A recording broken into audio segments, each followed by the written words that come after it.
Hace unos días estábamos en casa y Keila entró rápidamente diciendo: hay algo que ha pasado allá afuera. Dijimos: ¿qué es? Dice: Nova. Nova es su vecina, que tiene la misma edad. Y digo: ¿qué ha pasado con Nova? Y ella dice: algo terrible. ¿Qué es? Dice: no sabe quién es Jesús. ¿Cómo? No sabe quién es Jesús. Y si yo necesito llevar mi Biblia para mostrarle quién es Jesús. Y así que rápidamente sacó su Biblia, donde tiene dibujitos, y se sentó con Nova allá afuera de la casa y le empezó a leer, no sabe leer, pero le empezó a contar lo que esas páginas hablaban acerca de ese Jesús que había venido. Él le dijo: Nova, Jesús te ama y Jesús murió por ti. Y Jesús también resucitó. Y Nova le escuchó. De hecho, mi esposa grabó un pedacito en un video sobre esa conversación que tuvieron, que se extendió durante varios minutos. Y Nova con una atención muy grande le estuvo escuchando a alguien de 4 años que estaba predicando el Evangelio. Segunda de Timoteo 4, en el verso 1, Pablo diciéndole a Timoteo, le dice: te encarezco delante de Dios y del Señor Jesucristo, que juzgará a los vivos y a los muertos en su manifestación y en su reino, que prediques la palabra. Todos digamos: prediques la palabra. Que instes a tiempo y fuera de tiempo, redarguye, reprende, exhorta a toda persona en paciencia y doctrina. Predicar la palabra. Jesús le dijo a sus discípulos, y esa voz se extiende 2000 años después a nosotros, su iglesia: id y predicad el evangelio, las buenas nuevas, prediquen la palabra. ¿Y por qué es tan importante? Porque usted y yo somos la sal de este mundo. Y nuestras palabras, nuestro mensaje tiene que estar sazonado, compuesto por sal, dice la Biblia. Eso significa tiene que estar con la palabra de Dios. La sal es aquello que trae sanidad, que cura, es aquello que reconcilia simbólicamente en la Biblia, pero la sal también tiene que ver con detener la corrupción. La Biblia dice en 2 de Tesalonicenses 2 que al presente hay alguien que detiene al enemigo, las fuerzas de oscuridad que tratan de corromper esta humanidad, de destruir esta humanidad. ¿Y saben quién es? ¿Quién le detiene? La iglesia, la sal.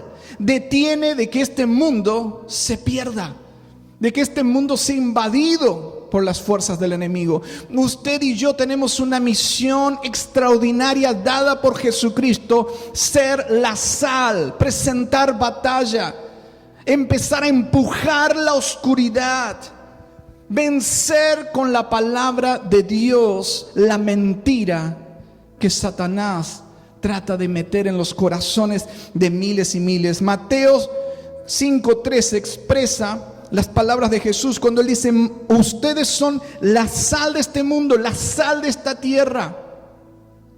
La sal para la gente, para las sociedades, para las comunidades. Pero si la sal, dice Él, pierde su sabor, ¿cómo podría volver a ser salada? Y hay algo interesante que dice Jesús: si la sal perdiera su esencia, su sabor. ¿Sabe que los expertos dicen que la sal es un compuesto químico, el cloruro de sodio, que en realidad no debería perder jamás su sabor? Es constante, es estable. Entonces, ¿por qué Jesús dice si la sal perdiera su sabor? Le cuento un poquito. En la antigüedad, en la época de Jesús, los judíos estaban bajo el dominio del Imperio Romano. Y los romanos cobraban impuestos, taxes. La forma en que ellos cobraban los impuestos era a través de sal. La sal era una manera de pago muchas veces, también para los salarios. De ahí viene la palabra salario, de sal. Y los judíos hacían algo interesante. Ellos recogían la sal del Mar Muerto, que estaba al sur de Palestina, o el Mar Salado. Entonces ahí había grandes salinas. Ellos recogían la sal de ahí, pero ¿saben lo que hacían? La mezclaban con arena blanca, con minerales. De hecho, ponían más arena que sal. Y esa se lo daban a los romanos. Luego los romanos empezaron a darse cuenta que no todo lo que recibían era sal.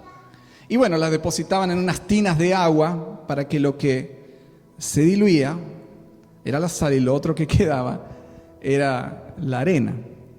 Lo que hacían esos judíos era mezclar, a tal punto la sal de que cuando uno la quería utilizar ya no salaba tanto.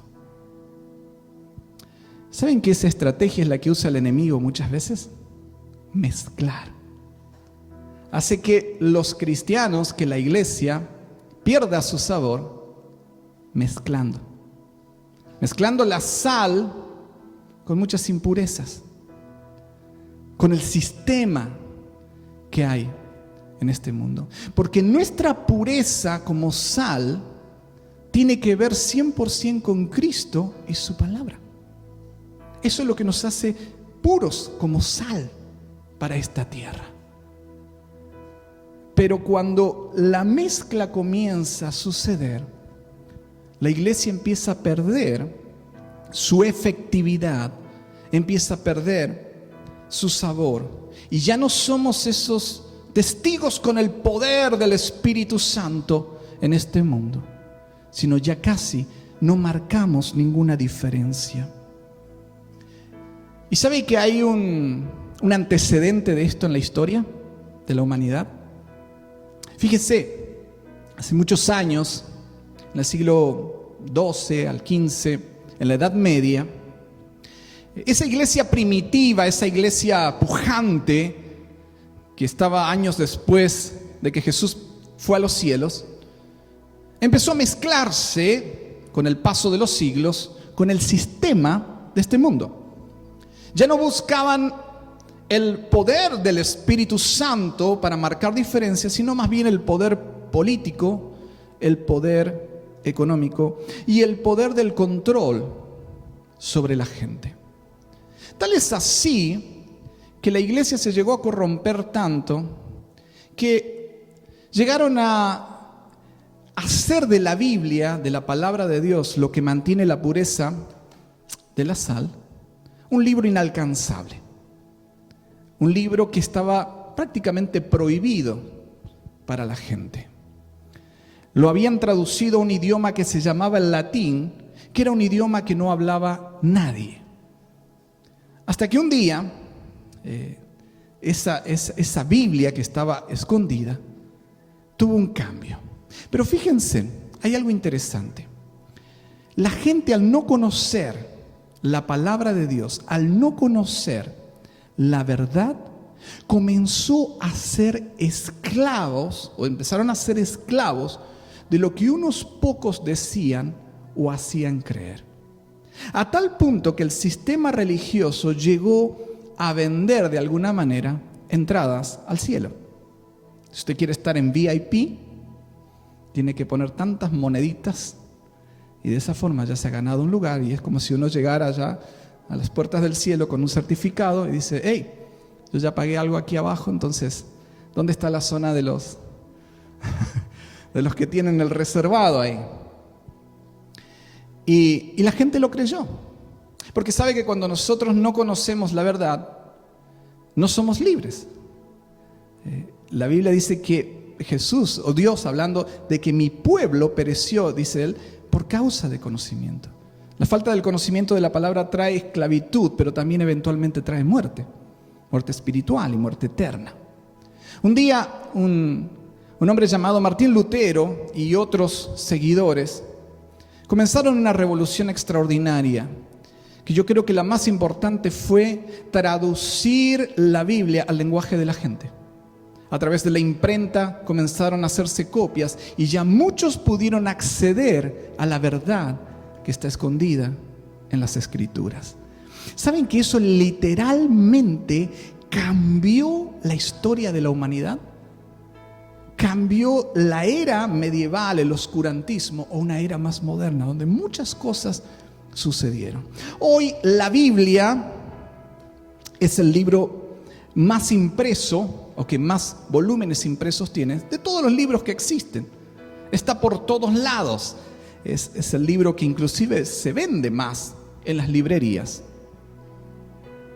Sin embargo, desde hace unos cuantos años, la Biblia no es el libro más leído que hay en el mundo. ¿Y cómo ha sucedido eso? ¿Cómo es que ha habido ese cambio? Simplemente porque en los últimos años se ha encendido una devoción a un nuevo sistema en este mundo,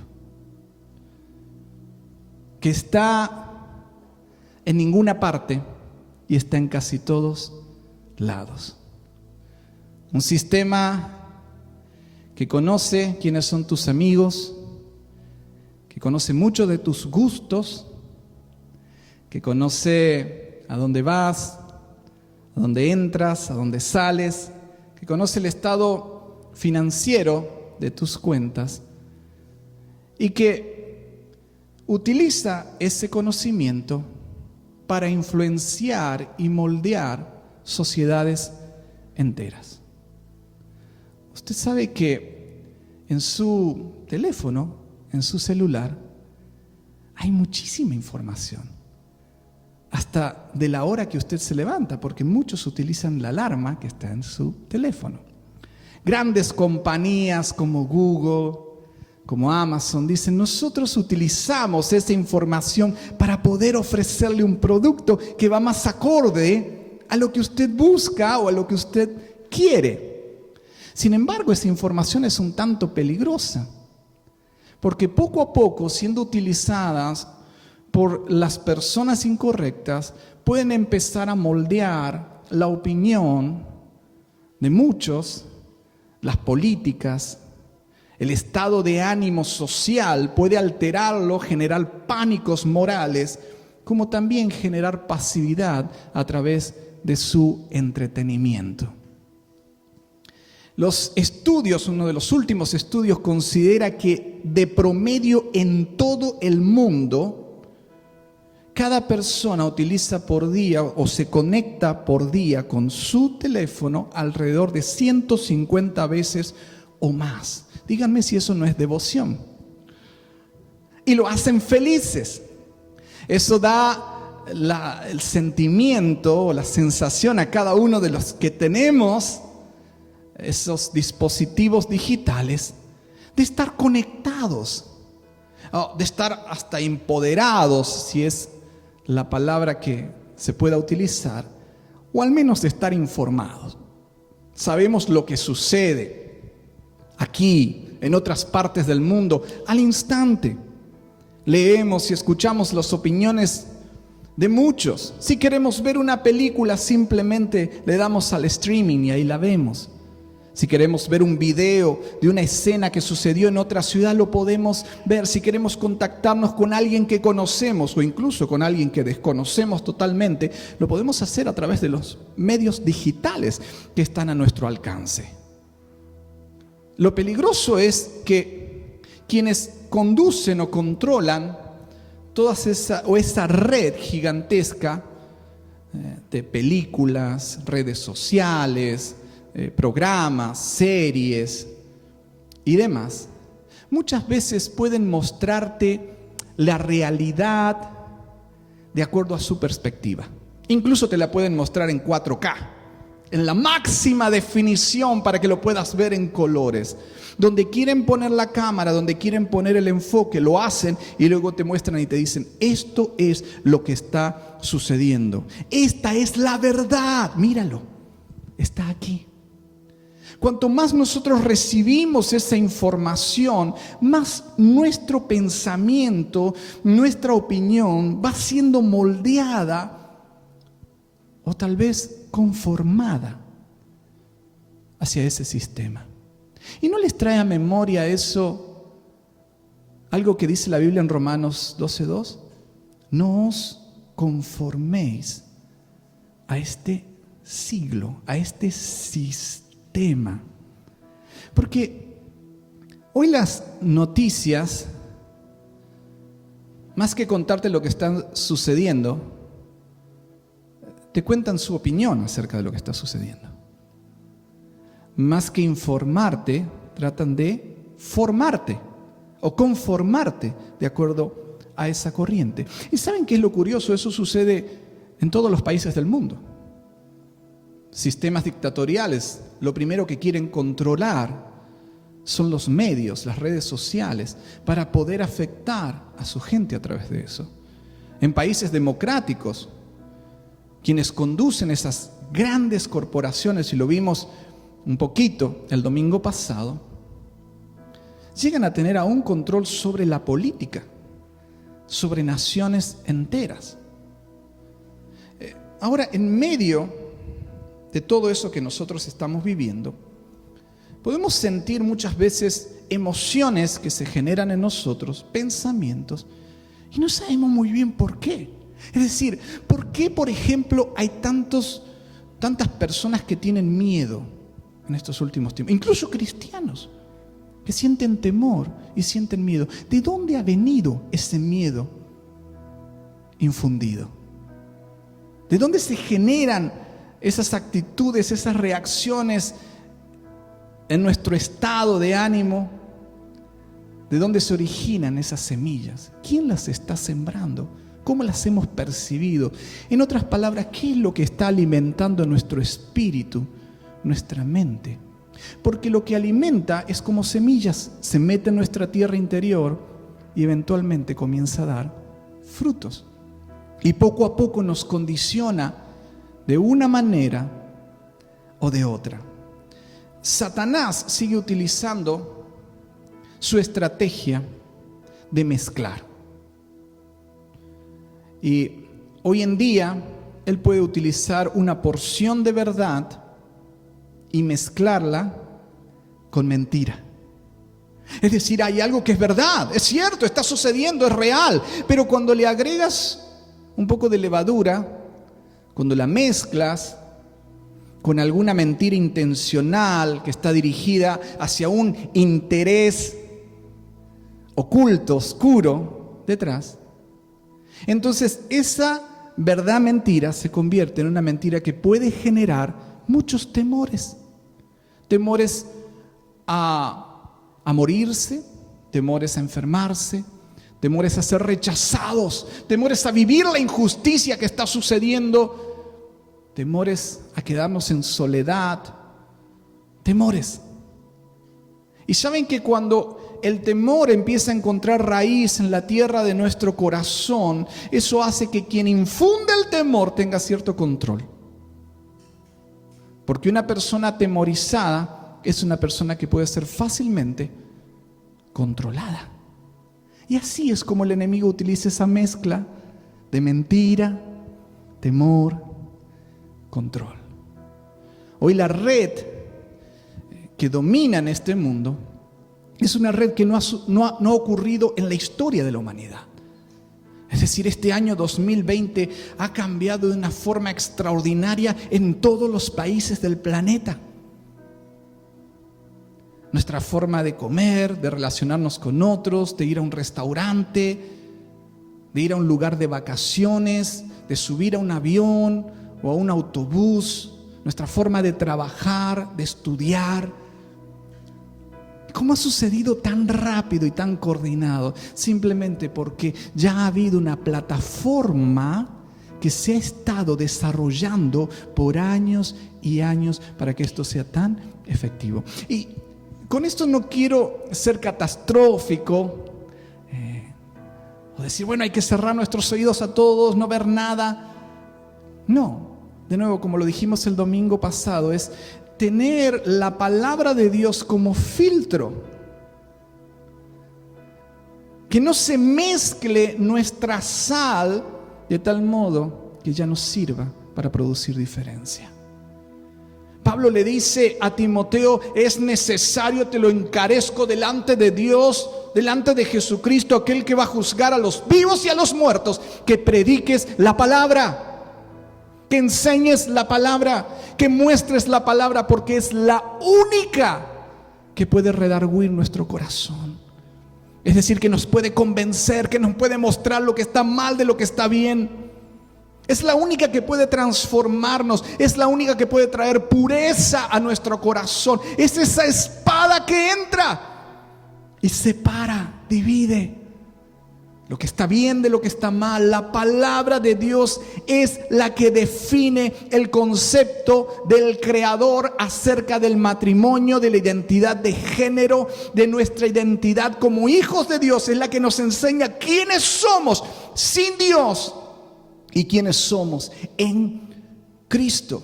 Es la que nos habla acerca de nuestro pasado, el origen, cómo vinimos. Es la que nos enseña hacia dónde vamos, cuál es nuestro futuro, cuál es nuestro destino. Es la que habla acerca de la inexorable existencia de Dios.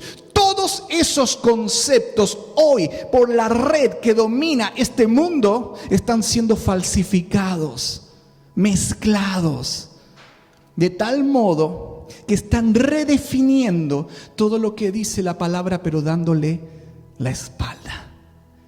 Y en todo lo que usted recibe y se alimenta, dice: wow, si ese presentador es tan simpático, sonríe tan bien, seguramente tiene razón cuando habla acerca de mi identidad o de la identidad de los demás.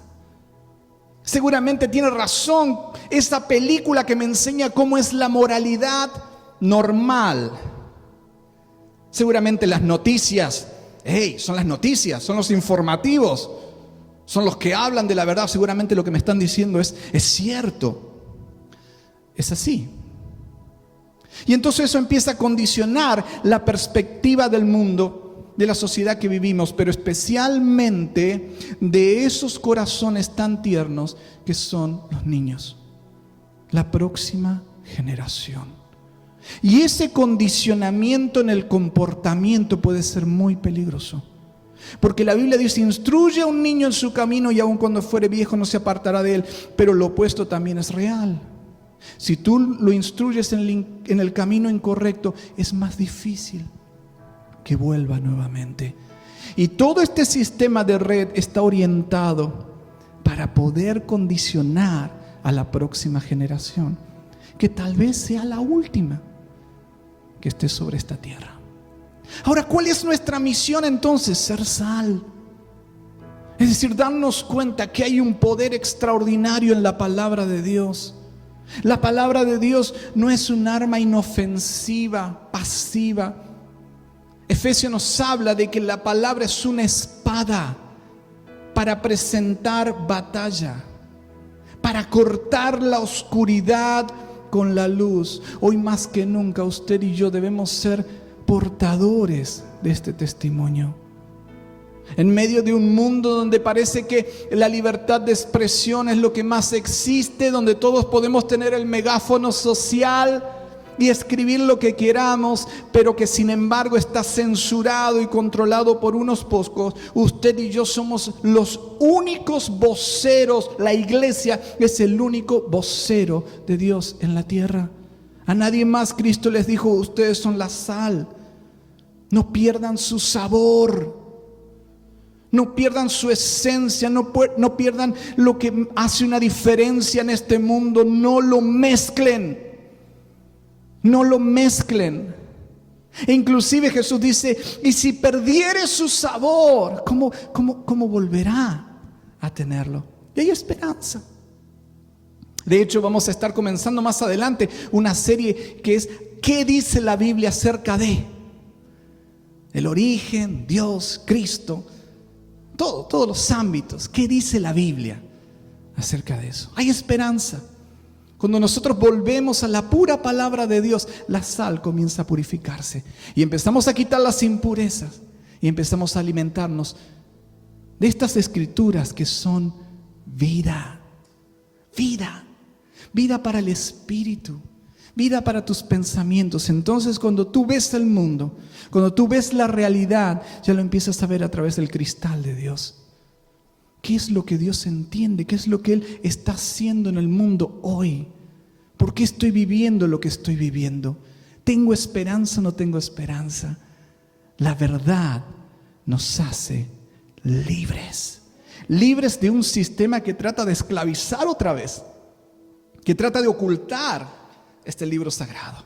Y no es porque lo prohíban, simplemente trata de desacreditarlo. Trato de presentar otros sustitutos. El domingo pasado hablamos de James y Jambres, ¿se acuerdan? Aquellos que se opusieron a la verdad de Moisés. Y Pablo dice, así también los hombres de este siglo, que tendrán apariencia de piedad, como quizás ese presentador simpático, pero que niegan la eficacia de ella, que son réprobos en cuanto a la fe. Dice, esos Janes y Jambres, esos resistieron a Satanás.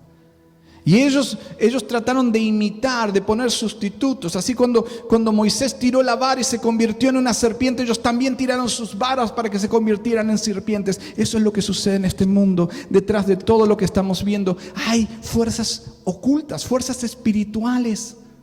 Hay una batalla real, espiritual. Pero usted y yo no la ganamos con armas físicas. La ganamos con armas espirituales que son poderosas para la destrucción de esas fortalezas que se han metido en nuestra mente, que nos hacen temer lo que quieren ellos que temamos, que nos hacen decidir lo que ellos quieren que decidamos, que nos hacen pensar y opinar de acuerdo a lo que ellos quieren moldear. La Biblia sigue siendo enfática: no os conforméis a este sistema, sino transformaos por medio de la renovación de vuestro entendimiento, para que podáis comprobar cuál es la voluntad de Dios. ¿Qué es lo que Dios quiere? ¿Qué es lo que Dios ve? Pablo le sigue hablando a Timoteo, y de eso vamos a continuar en el próximo domingo. Pero él le dice algo interesante en el verso 6 del capítulo 4. Porque yo ya estoy para ser sacrificado y el tiempo de mi partida está cercano. Sus últimas palabras eran muy importantes. Pablo sabía que su camino aquí en la tierra ya terminaba, pero no lo dice con una nostalgia melancólica, triste. No, él dice: he peleado la buena batalla, he terminado la carrera, he guardado la fe. Por lo demás me está guardada la corona de justicia, la cual me dará el Señor, juez justo, en aquel día, no solo a mí, sino también a todos los que aman su venida. ¿Cuántos aman la venida? Jesús. Y la primera frase que él dice es: he peleado. He peleado. Porque hay una guerra. No somos cristianitos con unas flores, unas margaritas en las manos. Somos soldados también. Y hay una batalla espiritual tremenda. Apocalipsis dice: ellos le han vencido. ¿Cómo? A través de la palabra y de la sangre de Jesús, de la obra que hizo Cristo en la cruz, pero también a través de la palabra. Le han vencido. Someteos pues a Dios, resistid al diablo y huirá de vosotros. Resistir significa empujar, echar violentamente, agresivamente. Esos dardos que vienen, que son de fuego, que tratan de infiltrarse en nuestra mente, en nuestra autoestima, en nuestro corazón, en nuestros sentimientos, en nuestro hogar, en nuestros hijos.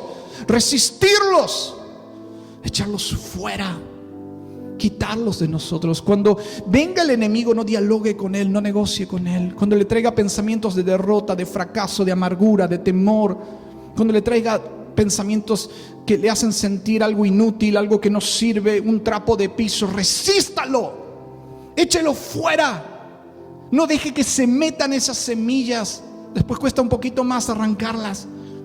Resistan. La palabra es categórica: resistid al diablo. Hoy es un tiempo de resistir la mentira, de resistir la oscuridad, de echarla fuera, de empujarla con la luz. Pero tenemos la promesa: la luz prevalecerá. La verdad está aquí, está en su palabra y nos hace libre. Ponte de pie en el lugar donde está.